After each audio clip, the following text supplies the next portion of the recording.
My name is Karen Richardson with the White House Office of Public Engagement. Thank you all for coming this afternoon, and thanks to everyone online who is watching. We are ready to begin our program, and for those who are online, please be sure to participate in the chat at #WHChat, and those who want to participate through Facebook, go to the White House Facebook page. So with that, I think we are ready to begin. I will go ahead and introduce our first speaker, who is Ms. Valerie Jarrett, who is Senior Advisor to President Obama. Thank you.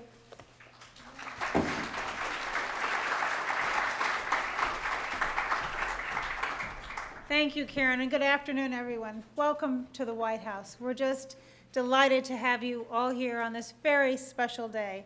I hope that you all had an opportunity, as I did, to hear the President's remarks earlier as we visited the Holocaust Museum right after he had a tour conducted by Elie Wiesel. It was a very moving speech that he gave, and I think that those who heard him would appreciate how personal it was to him as he recollected his great uncle's experience in World War II, traveling to Normandy with his uncle right after he'd visited Buchenwald with Elie Wiesel for the first time, really only the second time Elie had been back to Buchenwald since he left there, to visiting the refugee camps in Darfur, the decision he made last year to take a strong and bold step coming to the aid of the people in Libya.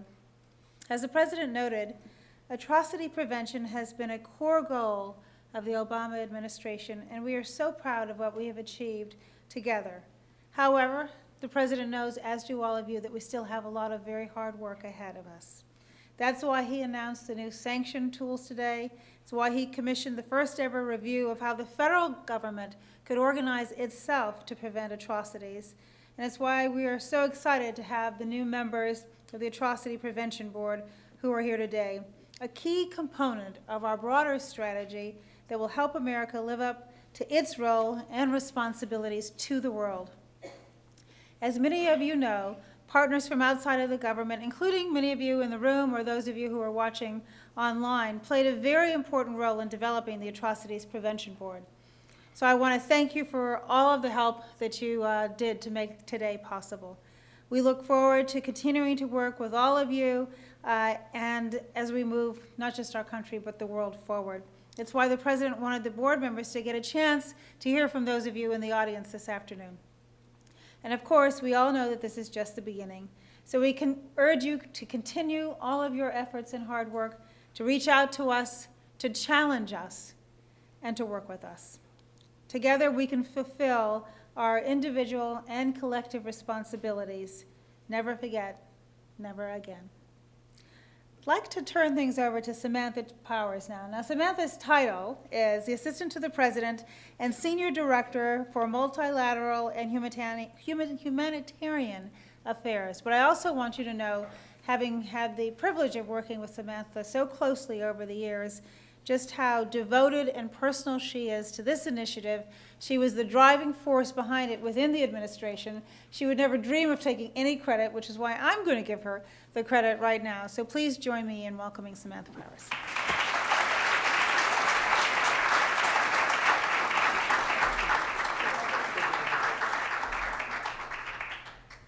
This is a great day. It's a really important day, and it's a day we wouldn't have without Valerie, actually. She, as you know, is one of the President's closest friends, closest advisors, and she was a huge champion of this initiative. I don't know if you know, but it's an election year, and it's very challenging in an election year to get time on the President's schedule, even for events as worthy as this one. The President really wanted to do it, and Valerie is somebody who just said, "You've got to be kidding me. This is why we're here," and really pushed it across the finish line. So thank you, Valerie.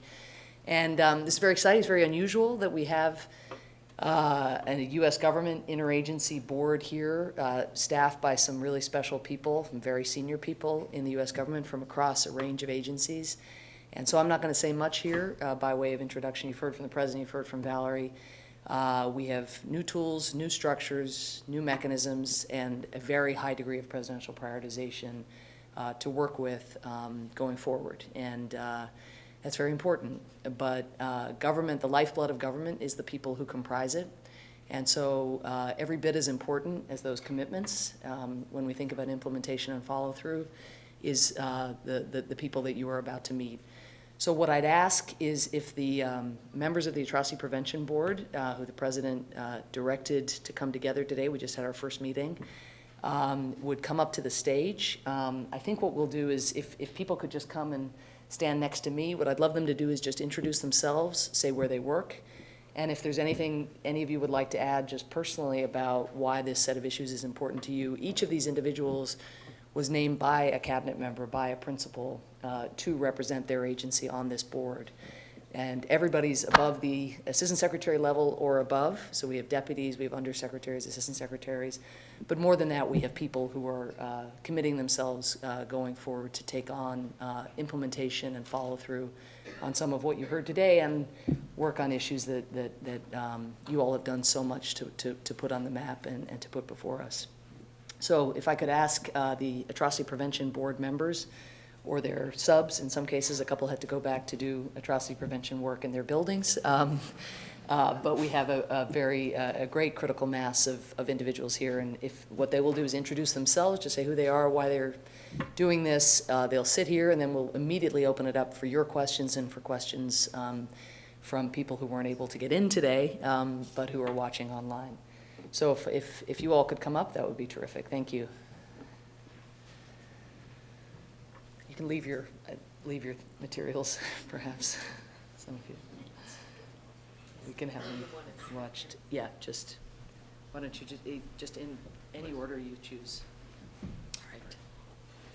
Good afternoon, everyone. I'm Maria Otero. I'm an undersecretary at the Department of State for Civilian Security, Democracy, and Human Rights. And I am, it's really a privilege to be on this board. Certainly from the perspective of the Department of State, what the President has just done in addressing and creating this board means that we at State need to use the lens of atrocity prevention across the board in everything that we do. It means that whenever we see a conflict, this issue has to rise to the top, and we have to develop the tools to help prevent the work. We have to be able to train the diplomats. We need to be able to engage with civil society so that you can tell us what you are seeing on the ground, what work you are doing that helps us address this issue.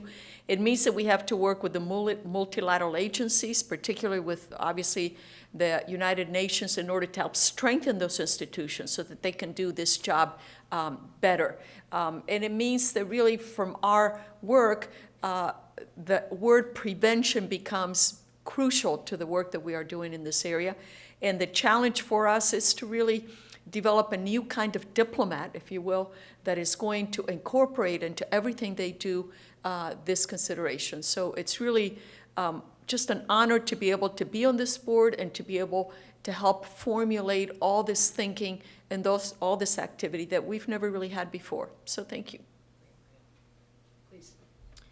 My name is Andrew Hallman. I'm the Assistant Deputy Director of National Intelligence for Intelligence Integration. And while the intelligence community's role is not often public in matters like this, I do want to say that the intelligence community is proud to be part of this board and to bring the full weight of the intelligence community to lay that intelligence foundation for sound policy for the prevention and response to atrocities. Thank you. Hi, and I'm Mike Dempsey. I'm also in the intelligence community, and I've been with the IC for about 22 years. I currently lead an office that has about 250 analysts, and we look at global and regional issues. And the purpose is to have us all together look to get ahead of emerging crises globally. So pleasure to be here and honored to be on the board. Hi, I'm Don Steinberg. I'm the Deputy Administrator for AID. I'm going to have a chance to talk a little later on one of the panels, but I did want to say that today is a day I've waited for 18 years. Many of us here were involved in the failed American response to the genocide in Rwanda and have looked at that experience as a failure of political will, a failure of resources, and a failure of capacity. And what we're doing now, I think, is going to build up the political will, build up the capacity, and indeed build up American support for preventing and eliminating genocide around the world. So thank you, Samantha, for everything you've done to bring us to today. Good afternoon. I'm Lanny Brewer. I'm the Assistant Attorney General in charge of the Criminal Division at the Department of Justice. And I was fortunate enough over the last 3 years to get Congress to agree with the support of the President and the Attorney General a human rights and special prosecution section where we actually prosecute human rights abusers from around the world, and it's a very important role. So I'm delighted to be here and honored. On a personal note, my own parents are survivors. My mother came to America as a teenager and lost her entire family. So on every level, Samantha, professionally and personally, I'm very honored to be a part of the board. Good afternoon. My name is Rear Admiral Rick Snyder, and I work on the Joint Staff as the Deputy Director for Joint Strategic Planning. And on behalf of my immediate boss, our Director for Strategy and Planning, Lieutenant General Terry Wolf, and of course the Chairman, General Marty Dempsey, I know the military very much looks forward to the opportunity to bringing what we can to help prevent these terrible mass atrocities. Thanks. Thank you. My name is Michael Sheehan. I'm from the civilian side of the Secretary of Defense's office, and I'm the Assistant Secretary for Special Operations and Low-Intensity Conflict. My office provides oversight to special operations forces like the guys working in Uganda to chase down Kony right now. And on the other side, my office also provides humanitarian support, things like airlift when there's an earthquake or some other type of natural disaster. Personally, I've been involved in this issue for about 20 years on the White House staff as a member of the United Nations and at the State Department, and now I'm in the Department of Defense, and looking forward to working with Samantha on this very important issue that many of us have been committed to for a long time. So thank you, Samantha, for organizing it.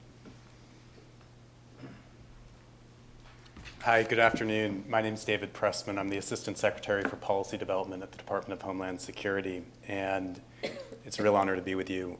Secretary Napolitano is deeply committed to figuring out and examining the ways that our expertise in terms of interdicting illicit flows of money, people, and guns applies to the problem of interdicting enablers of mass atrocity and mass killing. So it's great to be here, and in many ways we're all here because of the work that all of you have done in your communities and at the grassroots and speaking out about mass killing, mass atrocity, and genocide, so thank you. Hi, good afternoon. My name is Adam Zubin. I'm the Director of the Office of Foreign Assets Control, or OFAC, at the Treasury Department. We're the sanctions office, and sanctions have been used over the past few years in particular to confront a number of grave human rights situations, whether that is in Sudan and Darfur, Burma, Zimbabwe, Cote d'Ivoire, and more recently, the use of sanctions in Libya and, of course, in Syria and Iran. We are proud to take part in this effort, and the Treasury Department stands ready to do everything it can to use these authorities in a smart and targeted way to inhibit the development of future atrocities. Thank you. Okay, so the board members are now going to take their seat. I'm just going to sit in that last chair that I was in because we're going to be taking questions from outside, but you all just fill in. And for those who don't have microphones, they'll just, if they're asked questions, will come up to the mic. We're going to open it up to you now. Nothing more from us. You've heard enough from us this morning. The one thing I'd ask is we have a number of substantive panels later, for instance, on Sudan and the LRA, on digital tools, and then Mike Abramowitz is going to lead a discussion immediately after this one on Never Again and what it means and how we bring these commitments to life. So I think while we have the board members here, it would be most beneficial perhaps if you have questions about how this board is going to work or about any of the tools that are conveyed or were alluded to by board members. It's probably best to use our short remaining time with the board to focus on those kinds of questions. So with that, Karen, I don't know what the best way is to take questions or comments, but please, we'd love to hear from you. If you have a question or a comment, just raise your hand, and Sarah here will come over and take your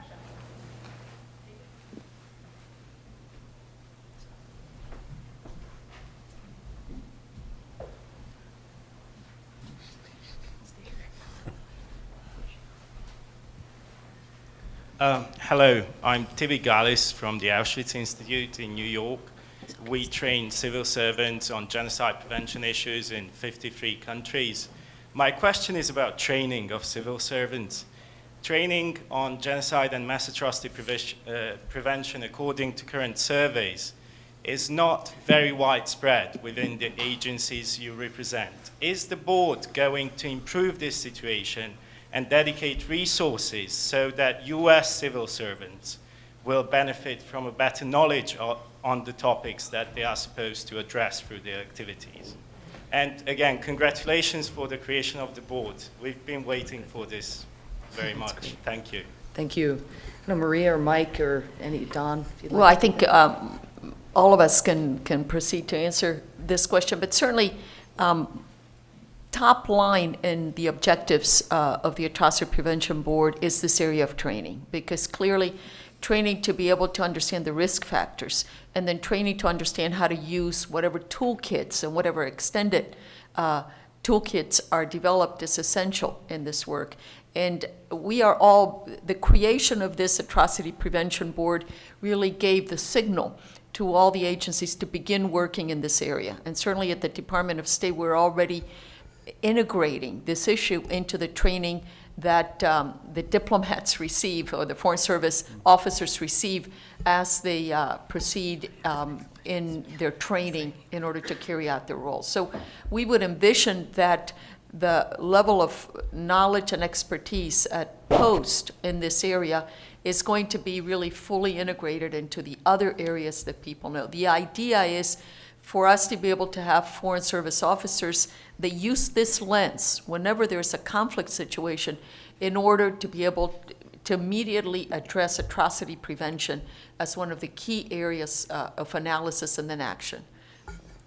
If I can just add, we just had our first meeting of the Atrocity Prevention Board, and there was already consensus that we would arrange to have at the Foreign Service Institute training on an interagency basis, so that we get State Department, military, USAID, others who are on the ground involved in a common exercise. Because one of the things that we stress to our people is that they're not just on the ground to do their jobs. They are the eyes, the ears, and the conscience of the United States government in the countries they're serving in. Great. Okay, before we take another audience question, I'm just going to read a question from Twitter and invite the panelists. It's a challenging question from witness.org, and it asks, the person asks, what should be the top priority for the Atrocities Prevention Board? Syria, Sudan, and South Sudan, or some other country? And again, just for the audience, you should ask your questions using the hashtag #WHChat in case there are more. I don't know if there are any volunteers. I'm happy to take a crack as well, but. Well, I would just,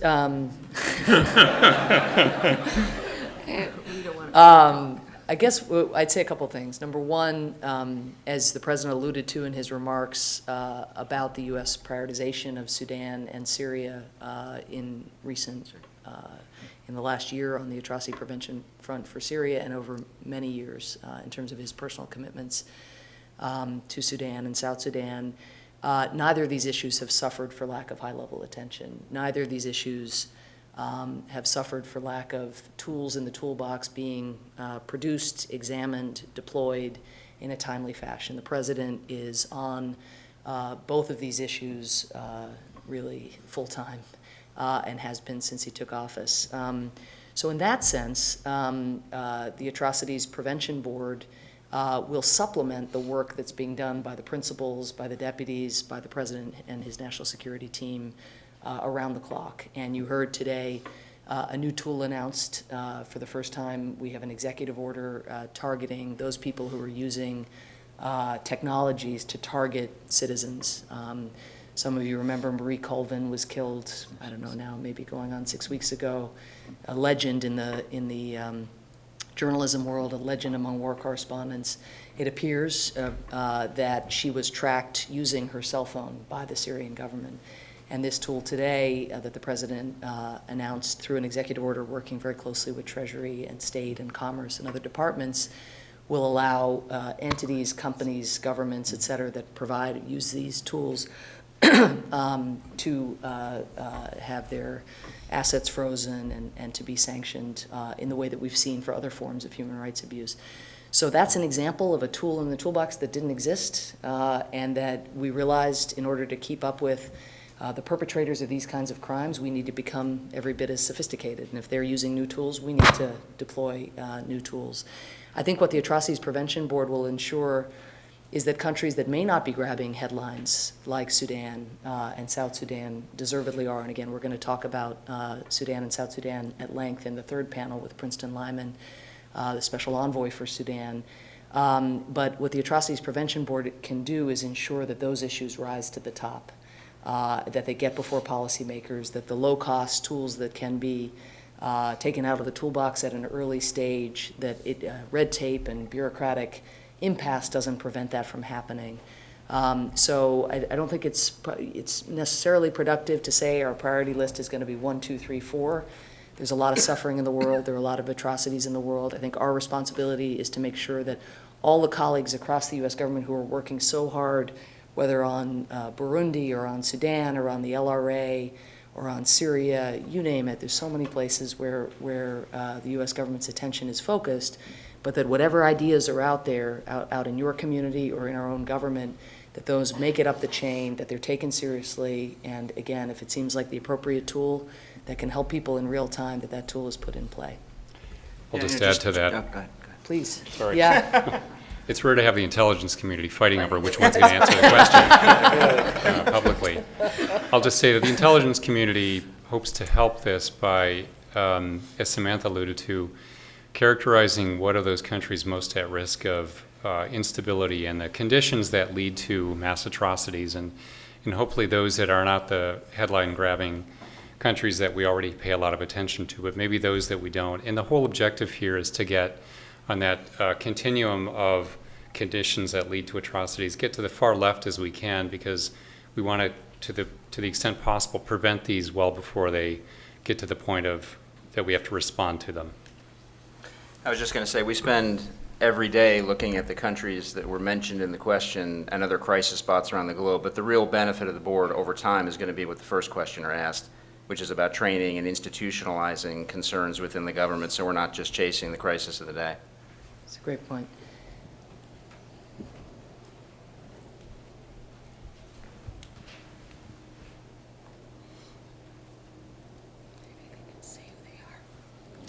Hi, my name is Eli McCarthy. I'm with the Peace Alliance and Georgetown University.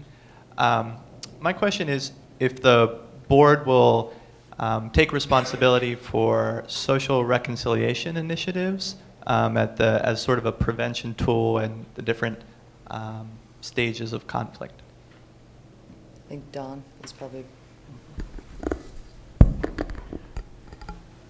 I think that's less of a question of the board taking responsibility than the individual agencies and then coordinating the effort. As I think you know, we have a wide variety of tools for social, economic, and political reconciliation that USAID is involved in as an agency, especially in societies that are emerging from conflict. The use of our OTI and OFTA and other resources is significant, because I think one of the things we have to remember is that genocides and mass atrocities usually don't occur in a vacuum. They occur during the context of a conflict. They occur during the context of a political transition. They occur when society has essentially broken down. And so indeed, it's vital for us to be contributing to the social factors of stability during that period. Great. Next question.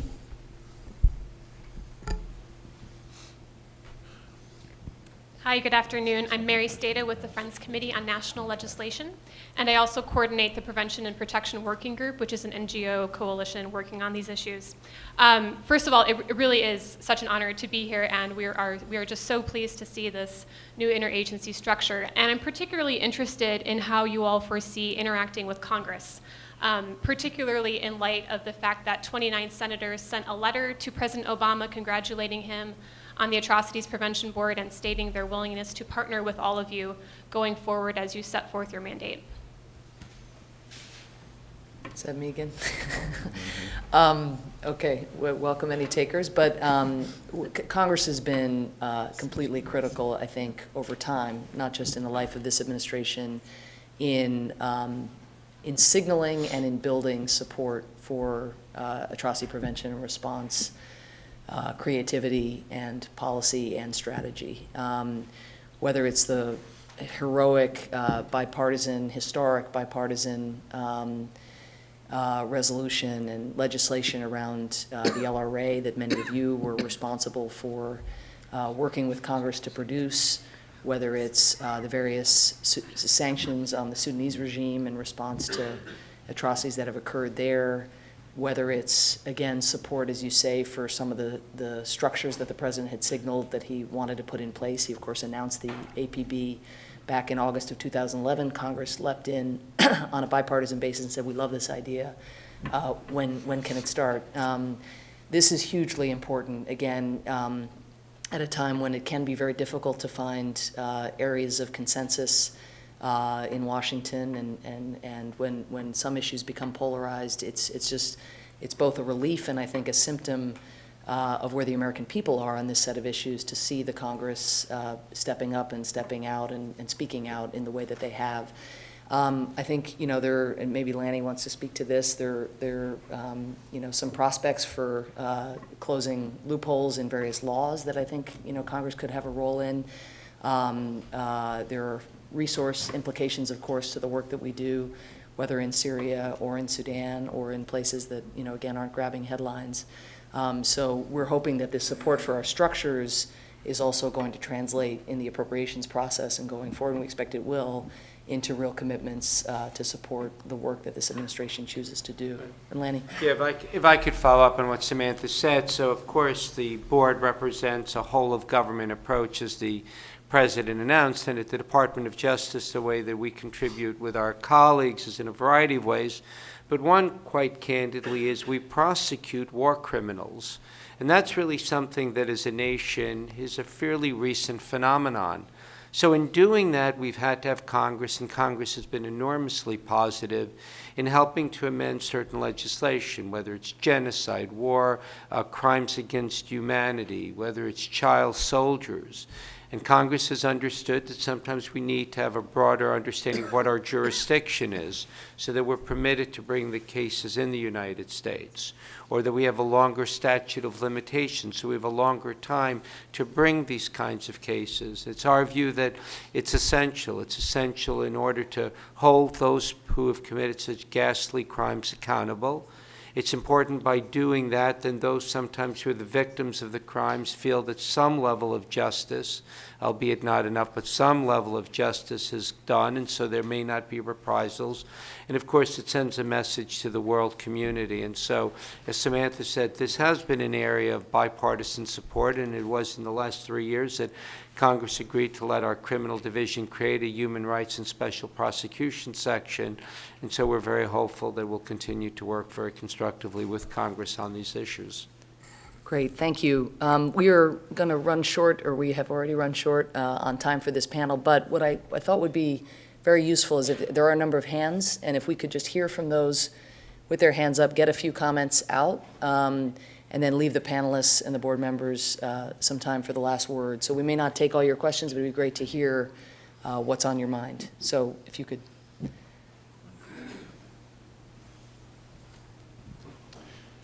Hello, I'm Matthew Levinger. I was the founding director of the Academy for Genocide Prevention at the Holocaust Museum, and I helped lead the efforts to establish the Genocide Prevention Task Force.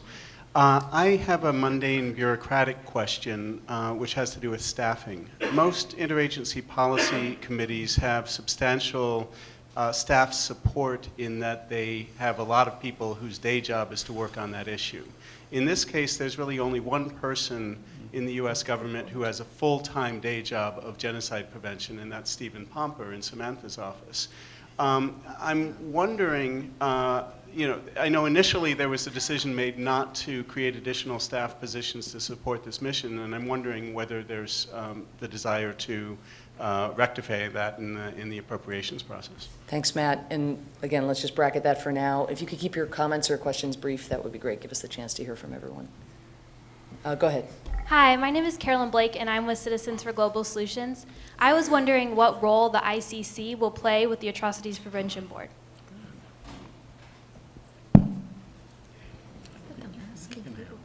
Hi, my name is Abdel Majid.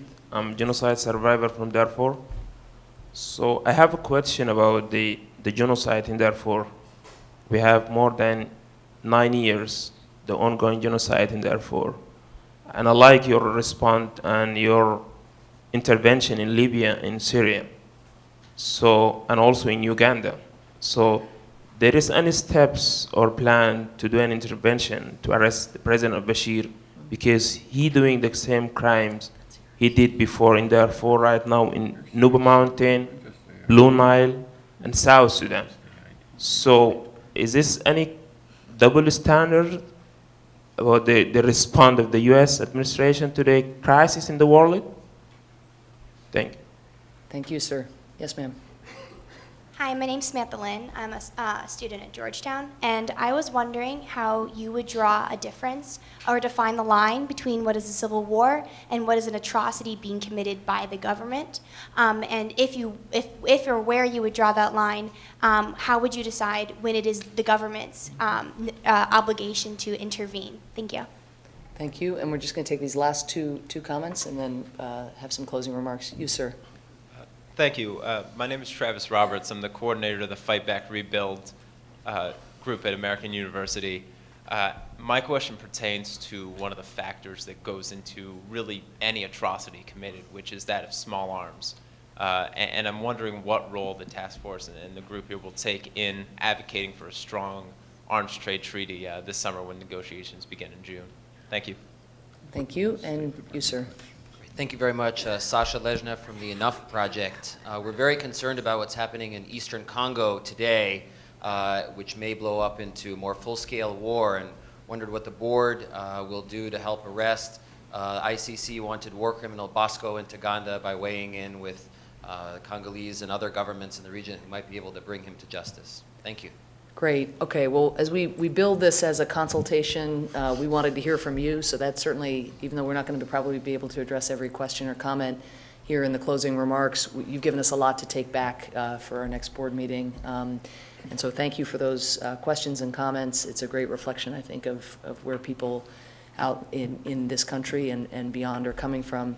So if people just, any one of them or some of them that they'd like to take on, please. Let me just try to take the first one, because I think how it is that we back up the Atrocity Prevention Board with staff is an important one. And the way that we're operating right now is we have created really task forces in each department. Certainly in the Department of State, our task force has been operating since August. And it's comprised of, I'd say, a core group of 30 people that meet weekly and that have developed working groups in specific areas, six working groups, which are taking on all the assignments of what areas to address and how to develop an action plan for the department that can then be carried out in very specific, what we call deliverables. I think this is probably the way that we will continue operating, and I think it's the way that most of the agencies will operate. It's one way to integrate this effort into the work that is being done. People are not working on it full time, but they're meeting on a weekly basis. And we see this as a way to really provide the kind of backing and the kind of staffing that this needs. And so I think that is going to be a way also to then, and really a lot of the questions that you've asked, we just had our first meeting, and it was really initiating the process of how to address, and you've raised a lot of questions that of course we haven't really touched or discussed, but I think that gives us some very good input from all of you to be able to put them on the agenda as we proceed. But it's important for you to know that there are people way above the people that you see around this table working on this issue. Great. David? Just quickly, to a number of country-specific situations were raised, and I think one of the important things to recognize in what the president has done here, and what all the cabinet secretaries who are represented here by the staff on this board, is recognizing that when the government takes something seriously, we create systems around it. And so the idea here is, how can we systematize, how can we automatize what our prevention strategy and planning is going to be in the face of specific indicators? What are those indicators? Well, we need to do a better job in identifying what they are, and that's why the president has taken some of the actions and asked the intelligence community and others to do that. But part of the challenge of what this group is going to do, in addition to trying to come up with what are the low-cost early prevention options in some of the situations that you mentioned, is to be able to automatize that process. So when we see X, how do we know that the government is going to do Y? And how are we going to ensure that it draws upon the full tools and skill sets of all of the agencies represented here and others?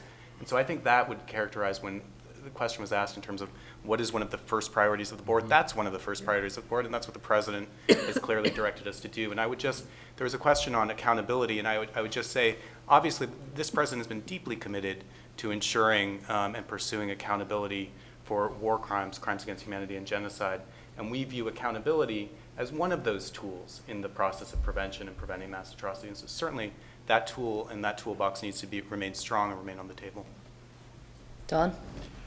Yeah, a lot of the questions have been basically related to this question of a double standard, that there is not a similar response in situations that may look similar on the ground. And I think what's important to remember is that we have a toolbox here. And in some cases where it is appropriate, where we can build international support, and it is necessary to do that, we may be required to act militarily. But in the vast majority of the cases, we'll use diplomacy, we'll use humanitarian relief, we'll use accountability mechanisms, we'll use justice capabilities, we'll use sanctions, we'll use what is appropriate for the specific situation at hand. There may be a variety of people who would like to see us intervene militarily each time, but I think that that really skews the question. The question is, how can we best respond to the reality we face in a Darfur, where we have empowered the African Union and the United Nations to engage, where we have been involved in discussions both first in Doha and elsewhere to try to bring the warring parties to a conclusion, where we've engaged in substantial humanitarian relief and even now transitional relief programs. The same is true of Eastern Congo, the same is true of any of the situations that have been described. But the other point that I want to make is that we are talking about expanding our toolbox here. And one of the problems that we faced in the past in responding to situations like this is that it's just been too hard to try to move quickly in any specific situation. That was one of the serious problems with Rwanda, where within 6 weeks the genocide had basically started and was over, and we couldn't respond quickly enough. Well, that raises the political will bar in terms of responding in a situation, and we are developing those tools that we'll talk about a little bit later. If I could just respond, I think, Matthew, you asked the question about dedicated staff to this issue. The intelligence community does have dedicated staff. We have a senior advisor for war crimes and human rights, for example. But I think the more important question is the extent to which we enable and raise awareness among all of our staff, whether it's U.S. government staff or civil society, to recognize the conditions and the commission of atrocities, so that we can then leverage the entirety of the U.S. government and civil society to counter that. So I think that's going to be a better indicator of the seriousness of the U.S. government on this part. You know, just one final thought from my perspective. I'm just completely energized by watching the passion that you all have for this issue, and that at the end of the day, it's not really going to be an all-of-government response. It's going to be an all-of-country response. So I would encourage you to keep doing exactly what you're doing and asking these kind of questions, and that's how we'll make progress. Great. And on that note, we're going to wind up our consultation with the APB. Some of the Africa-specific questions, I'm sure, can be answered in the third panel, where we have also Princeton Lyman, Grant Harris, the President's Advisor for African Affairs here at the White House. But again, just to echo the last comment, without you, there'd be no us. So we're really grateful to you for everything you've done, and you've given us a lot to take back to our next meeting. I'd like to now, with the APB will come off the stage, and Mike Abramowitz and the next panel will come on. We're not going to take a break. We're just going to keep rolling, but thank you again.